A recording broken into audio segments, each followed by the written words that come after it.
Hola, ¿qué tal, amigos de Reporte Knicks? Sean todos ustedes bienvenidos a este reporte post partido de lo que ocurrió en las acciones entre los Knickerbockers y los Spurs de San Antonio.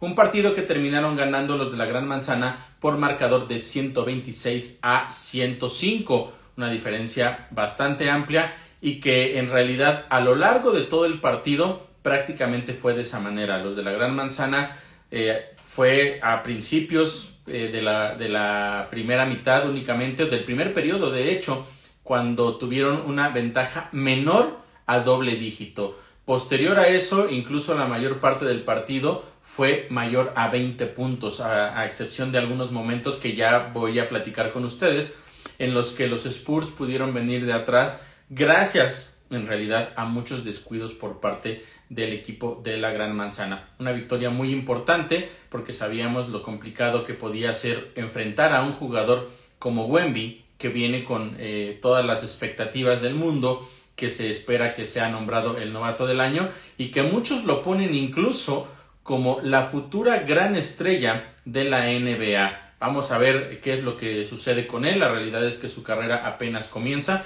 Ha tenido partidos interesantes, pero también ha tenido partidos en los que no le ha ido nada bien. El de hoy fue uno de ellos, pero gran parte de eso se debe principalmente a lo que hicieron bien defensivamente los Knickerbockers. Así es que vamos a platicar de cómo se dieron las acciones de este partido, comenzando como siempre cuarto por cuarto. Vamos a revisar qué pasó precisamente en el primer periodo, porque las cosas se inclinaron o la balanza se inclinó a favor de los de la Gran Manzana prácticamente desde el inicio. Tuvieron un arranque de 13-0. Ahí fue cuando yo les decía que prácticamente de inmediato se fueron con ventaja de doble dígito.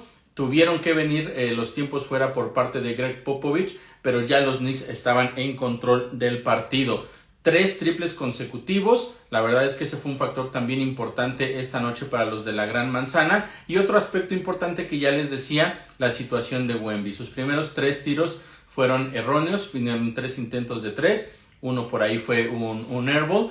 Y una de las cosas importantes, y como yo se los mencionaba en la previa del partido más temprano, aquí lo que se tenía que hacer, sabiendo las cualidades de un jugador como él, era jugarle físico, porque si bien tiene la altura, tiene buen tiro y también sabe moverse muy bien, su movimiento de pies, el uso del pivote lo tiene muy dominado, muy bien pulido, pero si lo pones a jugar físicamente, todavía no está listo. Wemby no está listo para jugar físico con jugadores importantes como lo fue Mitchell Robinson y como Isaiah Hartenstein, que lo estuvieron presionando prácticamente todo el partido, no lo dejaron estar cómodo, eso lo llevó incluso en algún punto a la frustración. Platicaré de eso también en unos minutos más, pero esa fue principalmente la clave para secar a un jugador del cual se esperaba mucho en su debut en el Madison Square Garden.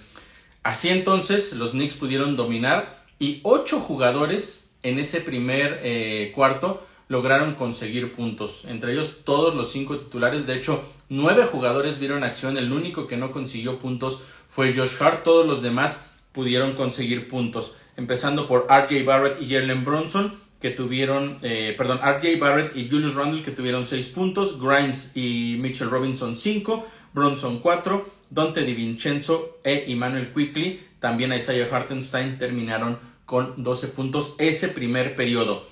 Otro aspecto importante y que también fue uno de los factores que yo comenté que iba a ser muy necesario para este partido era que el equipo necesitaba jugar como tal, como equipo, pasar la bola, ese pase adicional para dejar al hombre libre y tener una canasta un poco más fácil, necesitaba verse como se vio hace un par de partidos.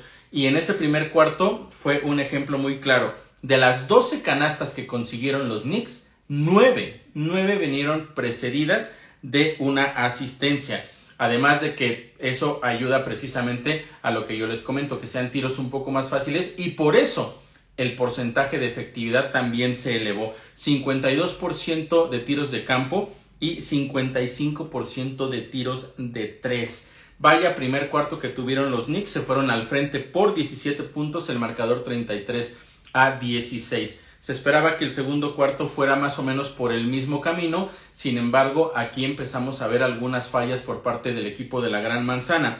De entrada, lo de Wemby seguía siendo el mismo ritmo, no podía conseguir puntos, había tenido ya 5 intentos al aro, 0 canastas. Sus únicos 2 puntos en realidad que había conseguido vinieron de un par de tiros libres en el primer periodo, pero ya también había perdido 2 veces el balón. Y uno de los aspectos importantes a trabajar al defender a un jugador como este es el hecho de ser un poco precavido, pero también el estar cazándolo al momento de que hace su movimiento, porque por lo menos en un par de ocasiones en el partido, al momento en que él se gira para intentar atacar de espaldas la canasta, en una jugada fue Julius Randle que llega por atrás y en otra Immanuel Quickley y le quitaron la bola de una manera muy fácil. Es algo que él tendrá que trabajar, seguramente lo mejorará más adelante, pero los Knicks encontraron esa forma también de limitarlo y empezar a hacer que se frustrara. Los Knicks después de ese arranque pudieron separarse hasta 21 puntos, pero los Spurs redujeron esa desventaja hasta 14.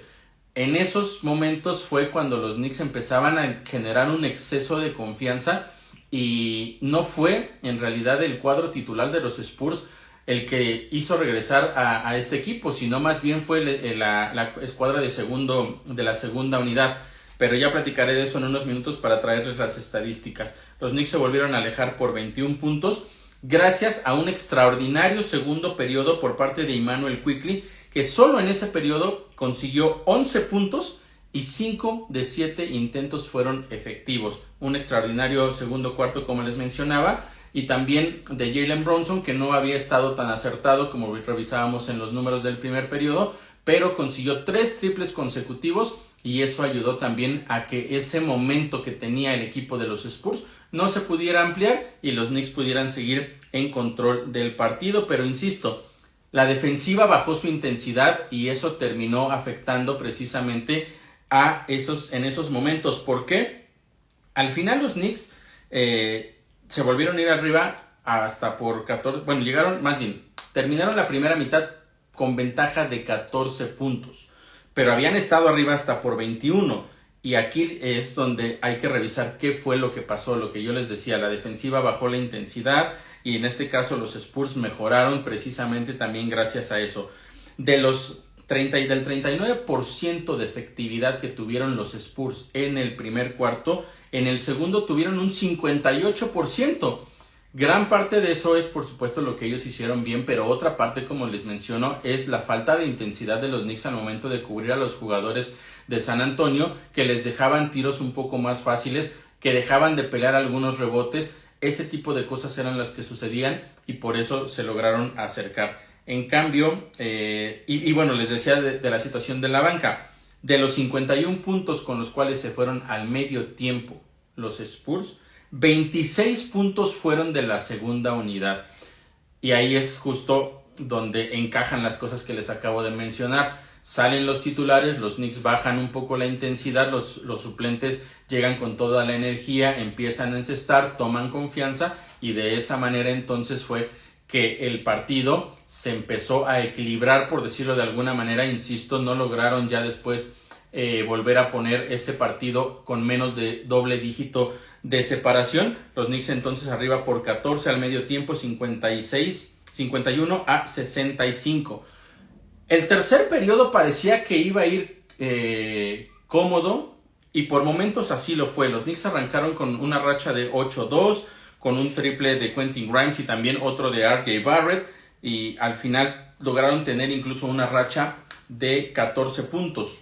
Hasta ese momento, con esa racha, llegaban a una ventaja de 29 puntos de diferencia. Hasta ese momento era, por supuesto, la máxima en el partido, pero también la máxima ventaja de esta escuadra neoyorquina en toda la temporada. Son apenas 8 partidos, pero era importante también que los Knicks comenzaran a tener ese tipo de confianza.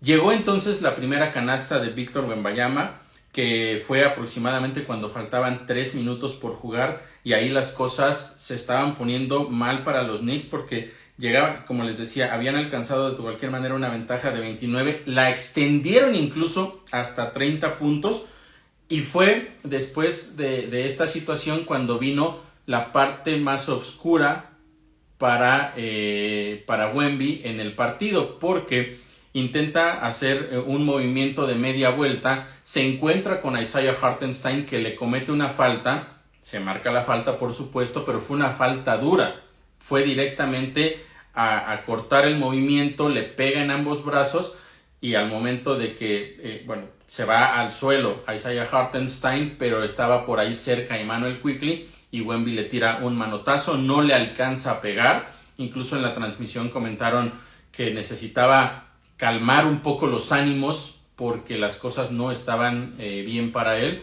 Se notó, insisto, esa frustración. Ya era un partido que parecía que se les salía de las manos, que no iban a poder ni siquiera pelear un poco más, y eso sucedió en ese momento con Wemby. Los Knicks terminan ese tercer periodo 27 puntos arriba, 99-72. Y ahí ya todos pensaban que llegaba el último periodo y que los Knicks iban simplemente a controlar el partido, ganarlo de manera cómoda, pero la realidad es que no fue así. Lo mismo que sucedió en el segundo cuarto, cuando bajaron la intensidad y permitieron que los jugadores de la segunda unidad trajeran de regreso a la escuadra de los Spurs, funcionó para los Spurs en este último periodo, y no solo con los jugadores de la banca, sino también con algunos titulares. Incluso ya pudo encestar un poco más constante Wemby en este último cuarto, y eso se notó. Arrancaron con una racha de 7-2 los Spurs, después esa racha se extendió hasta 17-7. Sus primeros 8 disparos de ese último periodo fueron buenos. Lograron acercarse hasta 14 puntos. Redujeron una desventaja de 30 hasta 14. 16 puntos fue lo que permitió. Me parece que sin lugar a dudas fue el momento más oscuro de los Knicks en este partido, porque el exceso de confianza fue realmente tremendo. Y eso es una de las cosas que no puede suceder.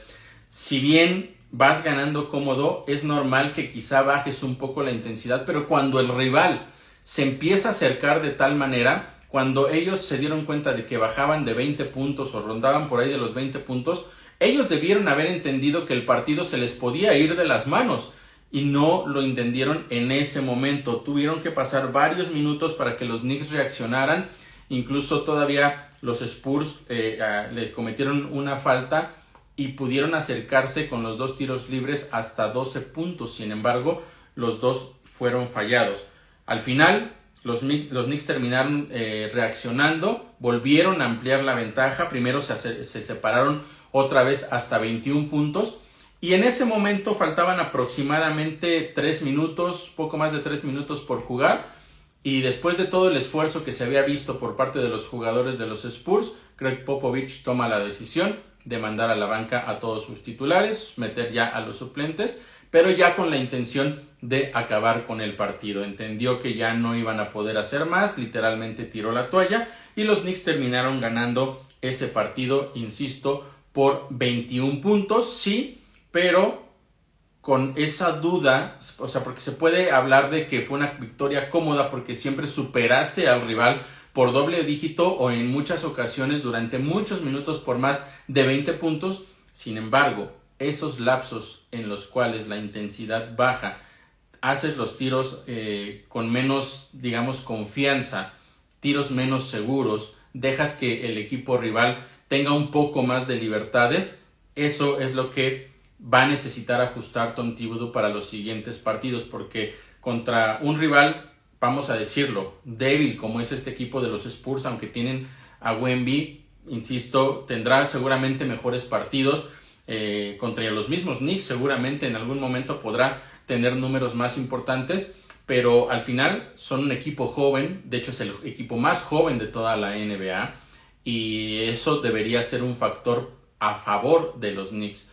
Y finalmente, insisto, sí se gana por una gran diferencia, pero hay que tener cuidado con esos momentos en los que pierdes un poco la concentración y permites que el rival se te acerque. Porque cualquier otro rival podrías estar hablando de que el partido se te va de las manos. Lo hemos visto en temporadas anteriores, en esta temporada lo vimos en el partido en contra de los Celtics, con los Knicks una ventaja de 7 puntos en los minutos finales, no la pudieron controlar. Contra los Cavaliers en el segundo partido ante ellos, que fue en el Madison Square Garden exactamente hace una semana, el miércoles pasado, pasó exactamente lo mismo.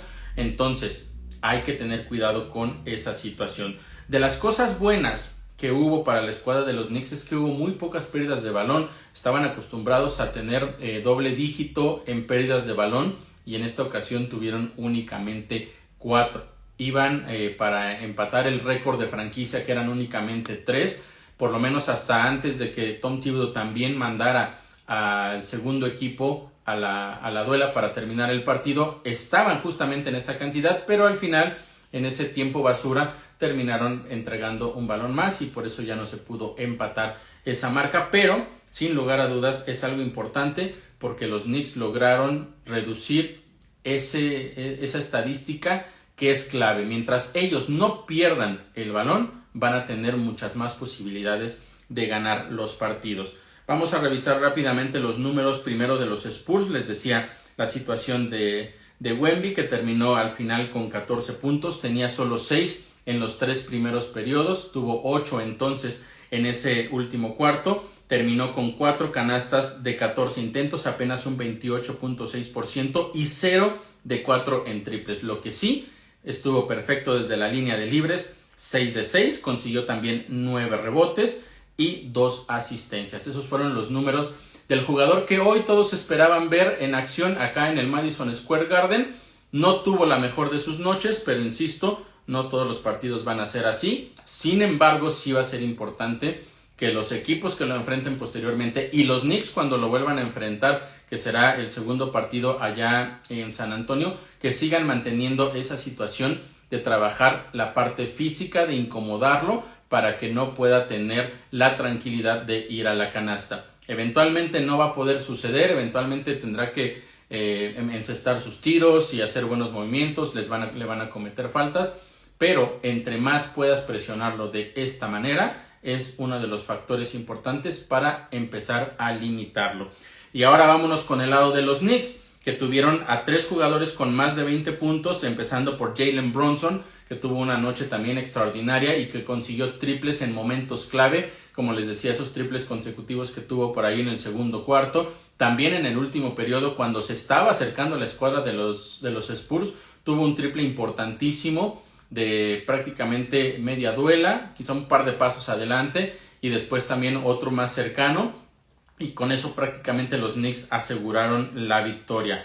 RJ Barrett está teniendo una temporada realmente extraordinaria, lo que se esperaba desde el año pasado cuando se le dio ese extraordinario contrato de 4 años y más de $100 millones, lo está, ahora sí que está haciendo valer ese contrato esta temporada. En cada uno de los partidos ha sido factor, ha mejorado su porcentaje de tiros de campo, pero también de tiros de 3. Y la manera en la que está atacando la canasta también es uno de los factores importantísimos hasta el momento. Por eso yo les decía cuando estuvo fuera ese par de partidos que era necesario que él regresara, porque independientemente de que no siempre va a estar teniendo más de 20 puntos, muchas ocasiones ya se ha convertido en ese jugador que consigue los puntos en los momentos más importantes, y eso es lo que hizo una vez más RJ Barrett. Se está, insisto, convirtiendo en uno de los jugadores más importantes de esta escuadra de los New York Knicks. De hecho, si pudiéramos hacer un balance después de 8 partidos, tendríamos que decir que a pesar de la ausencia de esos 2 encuentros, RJ Barrett es hasta el momento en la temporada el mejor jugador de los Knicks, y después de él no me iría ni por Brunson ni me iría por supuesto por Randle. Yo me quedaría con Mitchell Robinson, que también está teniendo una temporada extraordinaria. El partido de hoy terminó con 8 puntos, 12 rebotes, 5 de ellos fueron ofensivos, pero lo más importante aquí era lo que ya les decía, defender de una manera eficaz a Victor Wemby para poder evitar que él consiguiera puntos. De verdad que lo que ha hecho Mitchell Robinson también ha sido extraordinario. El otro jugador que terminó con más de 20 puntos fue Julius Randle, fueron 23, él consiguió 16 rebotes, muy buena producción en este aspecto para Randle. También consiguió 5 asistencias, aunque perdió 2 balones, pero también de él por lo menos ya son 2 partidos consecutivos en donde lo vemos aportando también a la ofensiva. Los partidos anteriores, hay que decirlo, estaba jugando terrible, no aportaba nada a la ofensiva, a la defensiva también era un jugador que no hacía el mayor esfuerzo, estaba en realidad perjudicando a los Knicks más de lo que los estaba beneficiando, y por lo menos ya hila su segundo partido en el cual es un factor positivo para la escuadra de los Knicks. Pero además de eso, también les decía yo, Immanuel Quickley tuvo un gran segundo periodo, en general tuvo un muy buen partido, fueron 19 puntos los que consiguió, 8 de 17 en tiros de campo, 3 de 9 en triples y también 5 asistencias. Isaiah Hartenstein, el otro jugador que se enfocó también en defender a Wemby, tuvo también gran productividad a la ofensiva, 13 puntos, 3 rebotes, 2 robos y lo mismo que Mitchell Robinson, esa actuación defensiva para presionar y evitar que el mejor jugador del equipo rival pudiera conseguir más puntos. De las cosas importantes también es que el porcentaje de triples mejoró para los Knicks, terminaron con un 45% de efectividad, fueron en total 19 triples los que consiguieron, y en lo que corresponde al tema de las asistencias, al final terminaron con 28 asistencias de los 46 disparos que efectuaron. Todavía no los números que nos gustaría, quisiéramos que estuvieran un poco más emparejados, pero al final no está mal. En algunos partidos no se acercaban ni siquiera al 50 o al 30% de este balance entre canastas y asistencias, y este era uno de los factores que yo les mencionaba, insisto, en la previa, que iban a ser muy importantes, que pudieran pasar más el balón. Insisto, lo hicieron en los momentos claves, lo que les funcionó precisamente para lograr esa enorme separación, y ya después lo que les platiqué, solo esos momentos de obscuridad durante el segundo periodo y también durante el último periodo principalmente, donde los excesos de confianza hicieron que el partido se cerrara. No tan preocupante, pero que sí, por algún momento parecía que la escuadra de los Spurs iban a poder acercarse todavía más. Quizá nunca ese temor de que se pudiera perder el partido, pero sí la preocupación de que se pudieran acercar y de que se cerrara un poco más. Al final, entonces, es una victoria numéricamente cómoda para los Knicks, una victoria importante porque necesitaban no solo ganar a este equipo, sino también necesitaban empezar a ganar en casa. Lo habían hecho el lunes pasado en una muy buena victoria en contra del equipo de los Clippers, que también llegaba con muchos jugadores importantes, superestrellas en realidad, y ahora necesitaban esta segunda victoria consecutiva en contra de un equipo que era débil. Por lo menos ya se ponen con marca de 4 ganados y 4 perdidos, y lo más importante también es que se ponen también con 2 victorias y 2 derrotas en el Madison Square Garden. Habían empezado con 0-2, entonces que se pueda emparejar esa marca será importante, porque yo lo mencionaba previamente en algunos otros espacios, que los Knicks necesitan hacer pesar el Madison Square Garden. La temporada pasada iniciaron muy mal, estaban por debajo del 50% de ganados contra perdidos en casa, y para ellos sin lugar a dudas va a ser muy importante que esta temporada puedan hacer, insisto, que la casa pese. El siguiente partido será el domingo en contra de los Hornets, también va a ser en el Madison Square Garden, por lo tanto tendrán la posibilidad de por primera vez en la temporada ponerse con récord ganador, tanto en el standing general como también en el Madison Square Garden. Entonces ese partido va a ser muy importante. Eso es todo lo que tengo para compartirles esta noche con respecto a esta gran victoria de los Knickerbockers en contra de los Spurs. Recordándoles también que pueden seguirnos como Reporte Knicks acá en Instagram, también estamos en Facebook, estamos en Threads, estamos también por supuesto en YouTube con toda la información. Recordarles que los lunes tenemos el podcast con el resumen de todo lo que ocurre a lo largo de la semana, y ahí analizamos los 3 partidos en conjunto, o los partidos que hayan jugado, 2, 4, los que sean. Ahí se hace el resumen y por supuesto también la previa de lo que venga para la siguiente semana. Si ustedes están viendo este programa a través de Threads, de Twitter, que ahí es donde comparto el link de YouTube o de Facebook, recuerden que todos los lives son a través de Instagram. minutos después de que termina el partido de los Knickerbockers. No me queda más que agradecerles que me hayan acompañado esta noche y yo estaré de vuelta entonces el próximo domingo para platicar con ustedes lo que haya sucedido en ese encuentro en contra de los Hornets. Soy Oscar Pérez, me despido y nos vemos entonces el domingo. Muchas gracias y hasta luego.